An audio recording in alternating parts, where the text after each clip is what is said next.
రామలక్ష్మి, ఏంటి ఇది? నీకే ఇలా ఎందుకు జరుగుతుంది? అసలు ఆ దేవుడు నీ జాతకంలో పెళ్లి రాత రాశాడా, లేకపోతే రాయడం మర్చిపోయాడా? నీ పెళ్లికి ఏర్పాట్లన్నీ అయ్యాక ఆఖరి నిమిషంలో ఇల్లరికం పేరుతో ఆ శౌర్య నిన్ను పెళ్లి చేసుకోకుండా వెళ్లిపోయాడు.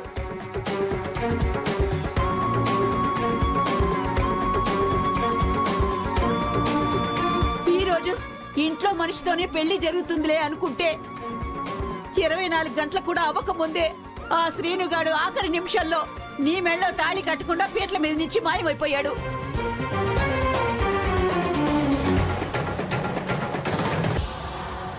అమ్మా, నువ్వెన్ని మాటలైనా అను, నా కొడుకును మాత్రం అనకు.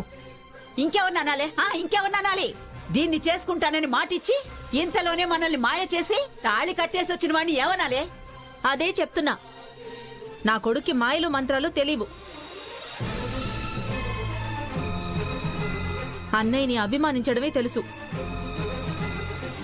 అలాంటిది అన్నయ్య మాటని కాదని వాడింత పని చేశాడు అంటే అది వాడికి పుట్టిన బుద్ధి కాదు, ఆ ఆది పెట్టిన మంటే.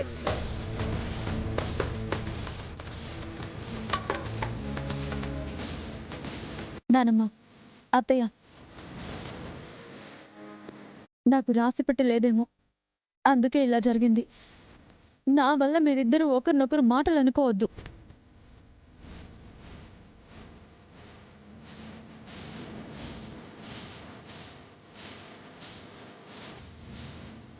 అన్నయ్య, ఇదంతా ఆది పనే అన్నయ్య. నా కొడుకు ఎలాంటి తప్పు చేసుండడు, వాణ్ణి క్షమించన్నయ్య.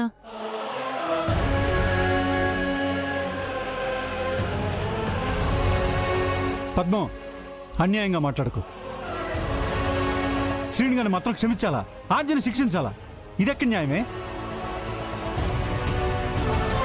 వాళ్ళిద్దరూ ఒకరినొకరు ప్రేమించుకున్నారు, ప్రేమను పంచుకున్నారు, ఇప్పుడు ఇలా పెళ్లి చేసుకున్నారు.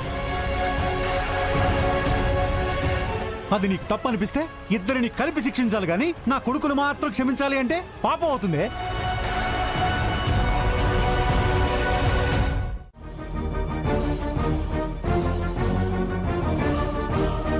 సర్లే, నీ కొడుకేం శుద్ధ ముద్దు కాదు, ఆ ఆజ్య వెన్న ముద్ద కాదు.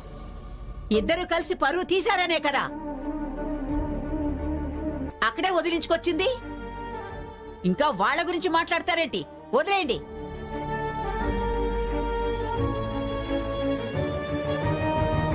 అందరూ ఉన్నారు, జానికొక్కతి కనిపించట్లేదేంటి?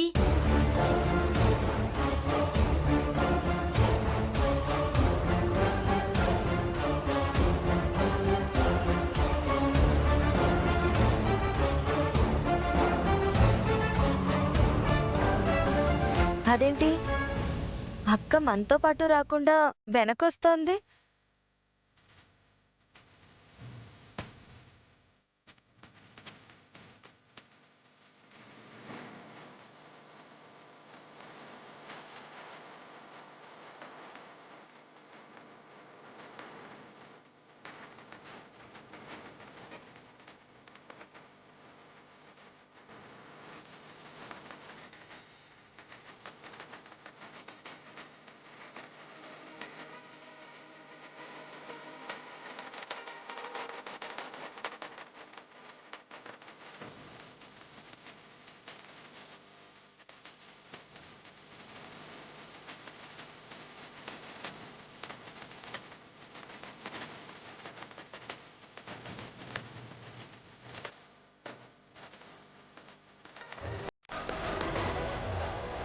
దాన్ని వెనక్కి రావడం అనరే, వెనకేసుకొస్తున్నారు అంటారు.